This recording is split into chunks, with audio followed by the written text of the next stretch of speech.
প্রিয় দেশের স্বার্থে অতীতে আমরা একসাথে কাজ করেছি, আগামীতেও দেশের স্বার্থে ইনশাল্লাহ আমরা একসাথে কাজ করব। তারেক রহমান সাহেব সহ বিএনপির নেতৃবৃন্দ একই আকাঙ্ক্ষা ব্যক্ত করেছেন। এই সম্মানটা পাওয়া, মানুষের চোখের পানি দিয়ে বিদায় সম্বর্ধনা পাওয়া, এটা বিশাল ব্যাপার।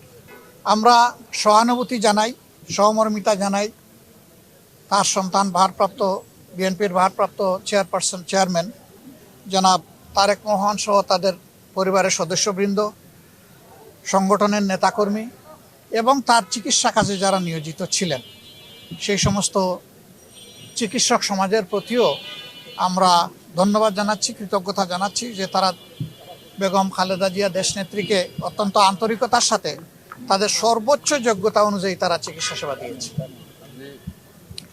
এটা আমাদেরকে অনুপ্রাণিত করে যে ভবিষ্যতে নাগরিকরা এমনটাই আমাদের দেশের চিকিৎসক সমাজের কাছে আশা করতে পারেন। তিনি চলে গেছেন ইতিহাসের একটা বিরল সম্মান নিয়ে। তার শেষ বিদায় সম্বর্ধনা অনুষ্ঠিত হয়েছে গতকাল, এবং মানুষ আবেগ দিয়ে, চোখের পানি দিয়েই তাকে বিদায় দিয়েছে। এইটা তার পাওনা ছিল। উনি জাতির জন্য যে অবদান রেখেছেন, তিনি তার পাওনাটাই আল্লাহর পক্ষ থেকে পেয়েছেন। তার এই পাওনা দেখে আমরাও অনুপ্রাণিত হই। আমরাও যদি জাতির জন্য সেরকমটা অবদান রাখতে পারি, হয়তোবা এদেশের মানুষ আমাদেরকে এইরকমই একদিন বিদায় দেবে। এটা সবার কপালে জুটে না।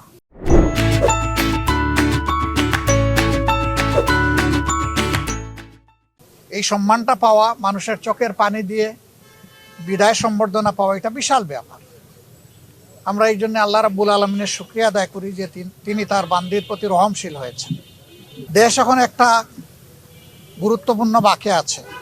আগামী নির্বাচন অনুষ্ঠিত হবে একই দিনে, জাতীয় সংসদ নির্বাচন এবং গণভোট। সংস্কারের জন্য গণভোট আর সরকার গঠনের জন্য সাধারণ নির্বাচন। 12 তারিখের এই নির্বাচন নির্বিঘ্ন হোক, সুন্দর হোক এবং গ্রহণযোগ্য হোক, আমরা এটা দোয়া করি। আজকে এই বিষয় নিয়ে আমরা আলাপ আলোচনা করেছি এবং আমরা এটাও বলেছি, প্রিয় দেশের স্বার্থে অতীতে আমরা একসাথে কাজ করেছি, আগামীতেও দেশের স্বার্থে ইনশাল্লাহ আমরা একসাথে কাজ করব।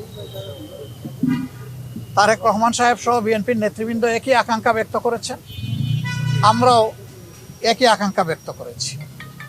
এমনকি আমরা এটাও বলেছি যে 5টা বছরের জন্য জাতির স্থিতিশীলতার স্বার্থে একটা সুন্দর পরিবেশ ফিরিয়ে আনার স্বার্থে আমরা সবাই মিলেমিশে ভালো কোনো চিন্তা করতে পারি কিনা, সেটাও আমাদের চিন্তা করা দরকার। এবং আমরা এটাও বলেছি, নির্বাচনের পরপরই, সরকার গঠনের আগেই আমরা ইনশাল্লাহ বসবো, খোলা মনে কথা বলবো, জাতির জন্য আমরা চিন্তা করব, জাতির জন্য আমরা সিদ্ধান্ত নিব। আপনারা দোয়া করবেন আমরা সবাই যেন ম্যাডাম যে ঐক্যের জায়গাটা পাটাতন যেটা তৈরি করে দিয়ে গেছেন, তার উপর দাঁড়িয়ে আমরা যেন আমাদের দায়িত্ব পালন করতে পারি। আপনাদের সবাইকে অসংখ্য ধন্যবাদ। আবারও ম্যাডামের আত্মার মাগফিরাত কামনা করছি এবং শোক সন্তপ্ত পরিবার, তার আপনজন, প্রিয়জন, তার সহকর্মীবৃন্দ তথা দেশবাসীর প্রতি আমরা গভীর সমবেদনা জ্ঞাপন করছি। আসসালামু আলাইকুম ওয়া রাহমাতুল্লাহ।